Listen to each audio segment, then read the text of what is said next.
สวัสดีครับสวัสดี FC อีกาชาแนลทุกท่านครับวันนี้เราเจอกันอีกหนึ่งคลิปนะฮะเป็นประเด็นของแมนเชสเตอร์ยูไนเต็ดนะครับซึ่งมีเครื่องหมายคำถามจาก FC หลายๆท่านเลยบอกว่าพี่กาครับแมนยูไนเต็ดของโอเลกุน่าโซชาเนี่ยจะต้องทำอย่างไรครับในการที่จะกลับมาแย่งแชมป์กับแมนซิตี้แล้วก็ลิเวอร์พูล2ทีมที่ถูกมองว่าเป็น2ตัวเต็งเป็นม้า2ตัวเต็งนะครับในการที่จะแย่งแชมป์กันอีกรอบหนึ่งในฤดูกาลหน้าโอ้โหบอกเลยนะครับว่าการสะสางการแก้ไขแมนยูไนเต็ดในซัมเมอร์นี้บอกเลยว่าเป็นงานช้างมากของโอเลกุน่าโซชาแล้วอย่าช้าด้วยนะครับคิดอะไรต้องทำให้เร็ว take action ให้เร็วอย่าช้าไม่มีแล้วนะครับคำว่าช้าได้พระเล่มงามเนี่ยมันจะใช้ไม่ได้กับแมนยูไนเต็ดในซัมเมอร์นี้เดี๋ยวมาว่ากันนะครับในเรื่องประเด็นนี้แต่ก็ต้องยอมรับเลยนะครับว่าแมนยูไนเต็ดทีมชุดนี้เนี่ยที่ไม่ได้ก้าวหน้าไปถึงไหนไม่ได้ก้าวไปอยู่ในเป็นแชมป์ลีกไม่ได้ก้าวไปอยู่ในอันดับรองแชมป์ไม่ได้ก้าวไปอยู่ในท็อป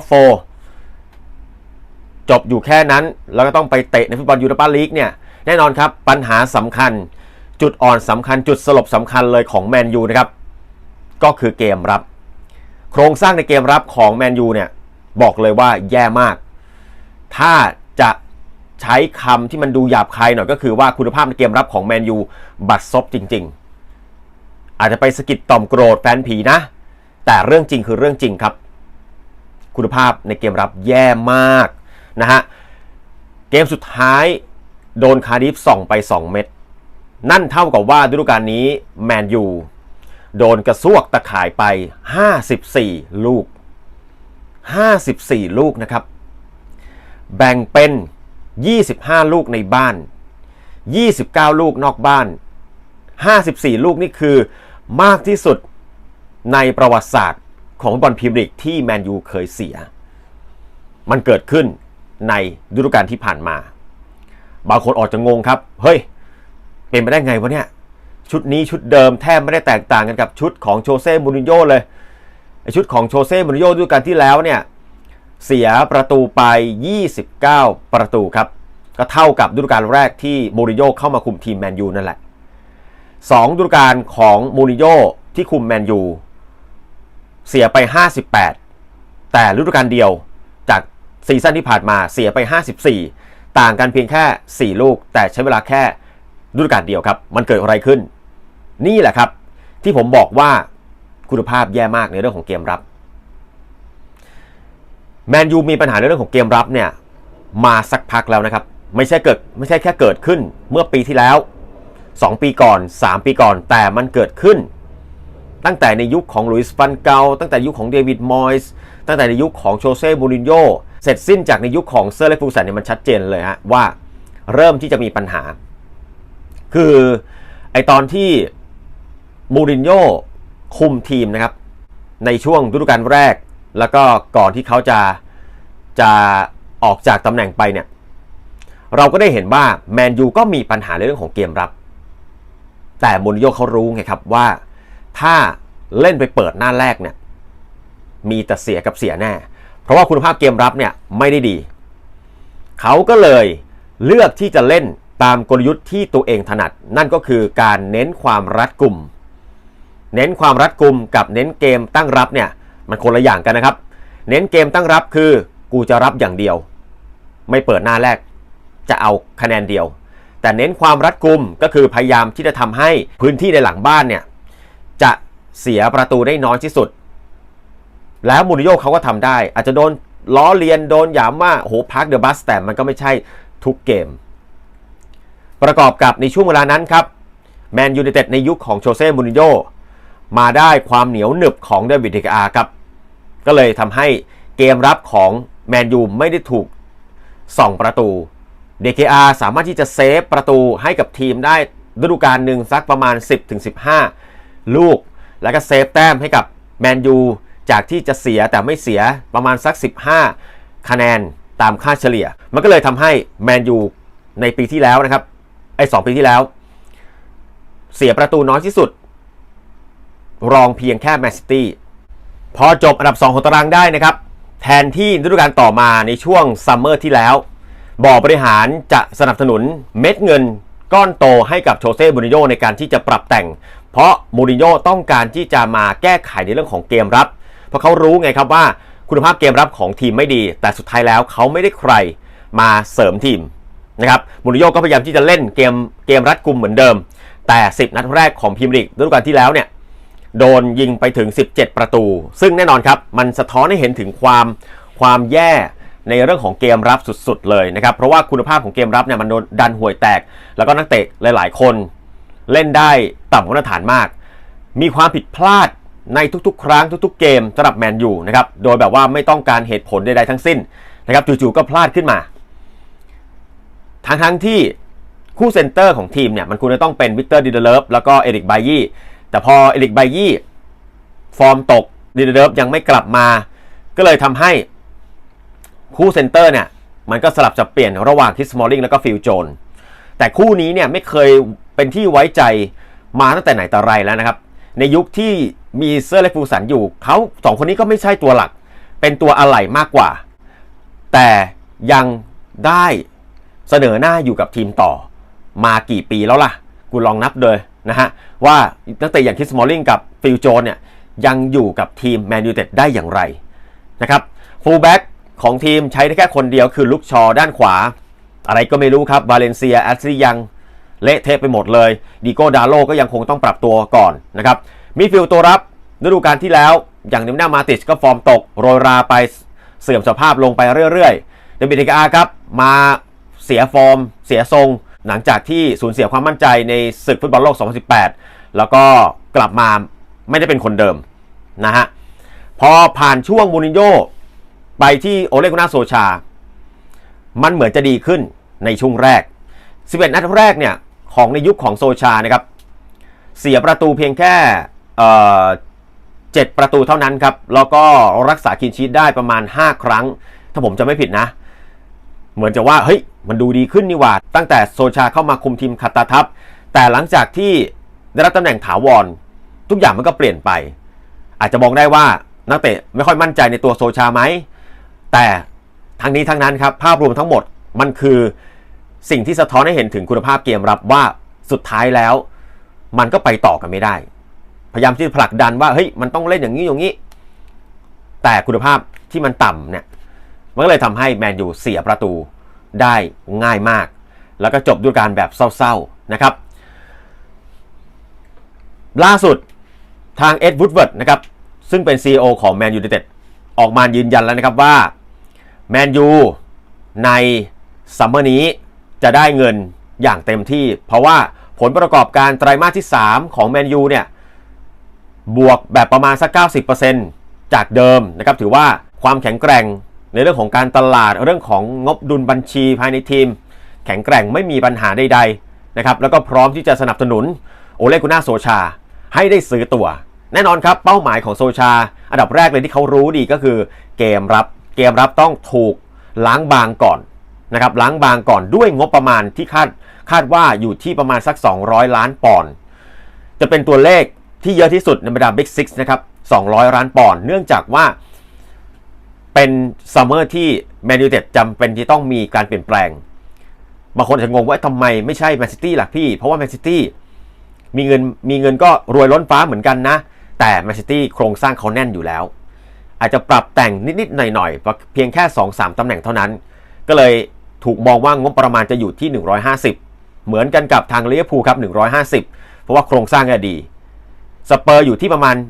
100-150นะครับเชลซีเหมือนกันประมาณนี้ทีมเดียวก็คืออาร์เซนอลที่ต่ำกว่าประมาณ50ล้านปอนด์แต่ถ้าได้ไปเตะในฟุตบอลยูฟ่าแชมเปี้ยนส์ลีกฤดูกาลหน้าอาจจะเพิ่มมาเป็น100ก็ได้แต่ก็ต้องไปผ่องถ่ายตัวนักเตะทีมที่อยู่ในชุดปัจจุบันด้วยนะครับแต่ในตอนนี้ของแมนยูนะครับแมนยูจะมีเงินอยู่ที่200ล้านปอนด์นะครับเป้าหมายการเสริมทัพของแมนยูก็คือผู้รักษาประตูในกรณีที่ว่าเดวิด เดกอาจะย้ายทีมนะครับแบ็คขวาเซนเตอร์ฮาล์ฟปีกขวาและกองหน้านั่นคือตามรายงานของ Daily Mail สื่อดังจากอังกฤษแต่ถ้าเป็นสื่อดังอย่าง BBC ก็คาดการณ์กันว่าแมนยูจะมองหาผู้เล่นเซนเตอร์แบ็คขวาไม่เอาขออภัยเซนเตอร์แบ็คขวาเอาด้วย มิดฟิลด์ตัวกลางแล้วก็ปีกกองหน้าไม่เอานั่นคือมุมมองของ2สื่อทั้ง Daily Mail แล้วก็ BBC นะครับแล้วก็มีการคาดการณ์นะครับขยำรวมกันว่านักเตะคนไหนที่จะมีโอกาสย้ายออกแล้วก็ย้ายเข้ามานะครับที่ย้ายออกไปเนี่ยเดวิด ดีอาร์ครับเนื่องจากว่ามีปัญหาในเรื่องของการต่อสัญญาอยู่แล้วก็จะมีพวกอันโตโน วาเลนเซียย้ายแน่นอนประกาศอำลาไปแล้วมาโจ ดาเมียนครับเป็นส่วนเกินที่ไม่ควรจะต้องถูกใช้งานอีกต่อไปเอริก ไบยี่ครับฟอร์มตกกูไม่กลับมีอเดเรล่าครับย้ายแน่นอนน่าจะไปอยู่กับเปเชได้ค่าเหนื่อย 300,000 ปอนด์ต่อวีคควรมาต้าครับสัญญายังไม่คืบหน้าปอป็อกบาครับมีตกเป็นข่าวกับทางเรอัลมาดริดบาร์เซโลนาที่ต้องการแย่งตัวป็อกบาแล้วก็จะมีอเล็กซิส ซันเชสด้วยที่ตกเป็นข่าวกับยูเวนตุสแล้วก็อินเตอร์มิลานแล้วก็ยังมีโรเมลู ลูกากูนะครับที่ไม่สามารถที่จะเค้นฟอร์มเก่งเหมือนกับตอนที่อยู่กับเอเวอร์ตันได้นั่นคือมุมมองของสื่อ2สื่อนี้ส่วนมุมมองของผมนะสำหรับผมเลยนะครับว่าใครควรจะอยู่ต่อใครควรจะย้ายออกมีประเด็นนี้มาฝากกันนะครับเดวิด ดีอาร์ครับควรอยู่ต่อให้จะทำผลงานได้อย่างน่าผิดหวังในซีซั่นที่ผ่านมาก็ตามทีครับลูกง่ายๆพลาดบ่อยลูกยากๆก็เซฟน้อยนะครับแล้วก็ใจลอยไปคิดถึงในเรื่องของการต่อสัญญาแต่ผู้สนับสนุนฝีมือดีๆเนี่ยในซัมเมอร์นี้บอกเลยครับว่าหายากมากมีใครล่ะยันโอบลักไม่ปล่อยหรอกครับแอตเลติโก มาดริดใครอีกมาร์ค แอนเดร เตสเตเกนของบาร์เซโลนาก็ไม่ปล่อยแน่นอนหน้าประตูฝีมือดีๆเนี่ยส่วนใหญ่แล้วจะอยู่กับทีมดีๆอยู่แล้วดังนั้นถ้ามันคีปได้เดวิด ดีอาร์ก็จะต้องอยู่คู่กับเซโกโรเมโรยืนคู่กันยืนเฝ้าเสาด้วยกันนะครับแนวรับที่จะปล่อยมีใครบ้างมาเทโอ ดาเมียนปล่อยได้เลยครับเห็นด้วยกับทางสื่อ Daily Mail แล้วก็BBC เพราะว่าหมดประโยชน์แล้วทั้งทางตรงและก็ทางอ้อมใครอีกคริส มอลลิงปล่อยเลยครับกองหลังที่ไม่สามารถที่จะยกระดับตัวเองได้ไปมากกว่านี้แล้วฟิลโจนก็เหมือนกันครับไม่รู้จะเก็บทำไมปล่อยได้ปล่อยเลยครับนะฮะแต่ถ้าจะเก็บใครคนหนึ่งระหว่าง2คนนี้โจนหรือสมอลลิงเอาสมอลลิงดีกว่าสมอลลิงยังดูทรงที่มันดูพอจะเข็นไปได้เป็นอะไหล่เสริมได้นะครับมาโกส โรโฮปล่อยไปครับไม่ใช่คนที่ไว้เนื้อเชื่อใจได้อีกแล้วแอสลีย์ยังครับแก่เกินแกงครับคาแรคเตอร์อาจจะดูทุ่มเทมุ่งมั่นแต่หมดประโยชน์กับทีมแน่นอนลูกชอเก็บไว้ครับเพราะเป็นตัวหลักเป็นตัวจริงได้นอกเหนือจากนี้ก็จะเป็นพวกวิกเตอร์ เดเลฟกองหลังที่ไว้ใจได้มากที่สุดนะครับแล้วก็ดิโก้ ดาโลศักยภาพฝีเท้าความสามารถยังคงเข็นไปได้ครับเอริก ไบยี่ฟอร์มมันจะตกลงนะครับไม่เหมือนเดิมสภาพร่างกายไม่เหมือนเดิมแต่ถ้าฟิตเมื่อไหร่มีความมั่นใจเมื่อไหร่ตรงเนี้ยแมนยูจะได้ประโยชน์จากเอริก ไบยี่เต็มๆส่วนแดนกลางใครจะอยู่ใครจะไปปล่อยเลยครับเนย่า มาติชสภาพร่างกายโรยราแล้วนะครับไม่เหมือนเดิมเหมือนตอนที่เชลซีขาแข้งอยู่เชลซีนะครับสกอตต์ แม็กโทมิเน่เก็บเอาไว้ครับดาวรุ่งคนนี้ทุ่มเทมุ่งมั่นแล้วก็ทำเพื่อทีมเฟร็ดยังเก็บไว้อยู่ครับไม่ว่าจะเดี๋ยวดีเดี๋ยวร้ายแต่ต้องให้โอกาสเขาอีก1ฤดูกาลในการปรับตัวปอป็อกบานี่คือนักเตะที่ดีที่สุดของทีมยิงเยอะสุดแอสซิสต์เยอะสุดครับควรที่ต้องเก็บไว้ยกเว้นว่าป็อกบาหมดใจ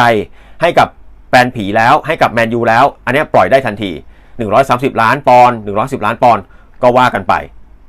เจสซี่ ลินการ์ดครับหาทีมปล่อยได้ปล่อยครับอาจจะเป็นเด็กลูกหม้อแต่ก็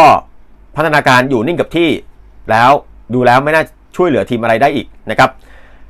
อันเดรส เปเรล่าเก็บเอาไว้ครับได้รับโอกาสลงเล่นน้อยในซีซั่นที่ผ่านมารอรายสักปีหนึ่งลุ้นให้เรียกฟอร์มเดิมๆกลับมานะครับควรมาต้าสถานการณ์ยังไม่แน่นอนครับสัญญายังไม่ลุล่วงเก็บเอาไว้ก็ได้เป็นอะไหล่เสริมกองหน้าอเล็กซิส ซันเชสปล่อยเลยครับไม่มีเหตุผลคุณเห็นหมดแล้วว่าทำไมถึงต้องปล่อยค่าตัวแพงแต่เล่นไม่ได้เรื่องปล่อยไปเลยดีกว่านะครับอองโตนี่ มาร์ซิยาลครับมีข่าวว่าอาจจะโดนปล่อยแต่ผมเชื่อว่าโซชาไม่ได้คิดแบบนั้นนะครับเป็นนักเตะที่มีพรสวรรค์ถ้าปรับในเรื่องของทัศนคติอีกนิดนึงยังใช้งานได้แรชฟอร์ดครับเก็บไว้ครับเป็นเป้าวิจารณ์ยามที่ทีมเล่นแย่นะครับแต่ด้วยพรสวรรค์ของเขาฝีเท้าความสามารถยังคงเป็นกำลังสำคัญให้กับทางแมนยูได้ลูกากูก็ควรจะต้องเก็บไว้ครับเพราะว่าเดี๋ยวไม่งั้นเนี่ยแมนยูจะต้องใช้เงินจำนวนมากในการที่จะซื้อตัวผู้เล่นของทีมถามว่าแมนยูควรจะต้องซื้อใครบ้างตอนนี้นะครับในการที่จะยกระดับตัวเองให้ขึ้นมาอย่างง่ายๆเลยคือเป็นขาประจำในท็อป 4ก่อนเสร็จปุ๊บมองไปข้างหน้าลุ้นแชมป์ อันดับแรกเลยนะครับนอกเหนือจากในเรื่องของบารมีแท็กติกทรงการเล่นที่ต้องได้ของโอเลกุน่าโซชาต้องซื้อตัวแล้วเข้ามาใช้งานได้ทันทีอย่างที่ผมบอกครับเกมรับของแมนยูคุณภาพบัดซบมากต้องเปลี่ยนแล้วต้องซื้อมาในแบบ3ตัวเป็นอย่างน้อยถ้าต่ำไปกว่านี้บอกเลยว่าเหนื่อยยืนพื้นไว้ก่อนครับก็คือลุกชอด้านซ้ายเซนเตอร์คือวิกเตอร์เดเดเลฟแล้วคู่หูของเขาล่ะจะเป็นใครอันนี้ตัดเอริกไบยี่ไปก่อนนะเพราะว่ายังไม่มีความมั่นใจเท่าไหร่แต่ไบยี่สามารถที่จะก้าวขึ้นมาเป็นตัวจริงได้แฮร์รี่แม็กไกวร์ครับที่ตกเป็นข่าวกับเลสเตอร์ค่าตัวอยู่ที่ 70-80 ถามว่าสมควรเอาไหมเอามาได้ยิ่งดีแม็กไกวร์พร้อมที่จะแบะท่าย้ายทีมไหมผมว่าเขาพร้อมที่จะย้ายถ้าอยู่กับแมนยูชื่อของแมนยูยังได้อาจจะไม่ได้ไปเตะฟุตบอลยูฟ่าแชมเปี้ยนส์ลีกแต่อย่างน้อยครับเขาย้ายข้ามมาที่แมนยูเนี่ยเงินค่าเหนื่อยได้แน่ๆแล้วก็มีโปรเจกต์วางร่วมกันกลับไปอยู่ในท็อป4ก่อนแล้วค่อยลุ้นแชมป์ในฟุตบอลถ้วยอะไรก็ว่ากันไปแม็กไกวร์ควรเอาครับอีกคนหนึ่งครับที่ต้องเอาไม่ต้องปรับตัวใดๆครับคือโทบี้อาร์เดเวเรลของสเปอร์ซัมเมอร์นี้ย้ายได้เลย25ล้านปอนด์ต้องเอาครับแม้ว่าจะอายุ 29-30 ปีแต่ซื้อเข้ามาซื้อใจในเรื่องของประสบการณ์ซื้อใจในเรื่องของการลงเล่นแล้วใช้งานได้เลยแบ็คขวาก็ต้องเอาเหมือนกันครับแอรอนวันบิสซาก้าของคริสตัลพาเลซครับคนนี้บอกเลยนะครับว่าปีกตัวอื่นปีกคู่แข่งเนี่ยปวดใจแน่ๆเวลาที่ดวลตัวต่อตัวนี้ต้องเอาเหมือนกันเป็น3ตัวที่ควรจะต้องเอาสำหรับแมนยูครับแดนกลางไปหามาเลยครับแดนกลางจะเอาใครดีถ้าไม่อยากจ่ายเงินเยอะเอาอันเดรียงเรเบโอไหมจอมเทคนิคมาเล่นคู่กับทางปอป็อกบานะครับตัวรับก็จะเป็นพวกสกอตต์แม็กทูมินีอะไรก็ว่ากันไปกองหน้าหรือปีกนะครับก็ควรจะต้องเอาซึ่งตอนนี้เนี่ยปีกของ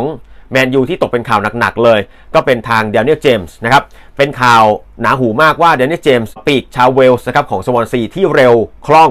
แล้วก็อนาคตไกลมีแววที่จะไปไกลกว่านั้นได้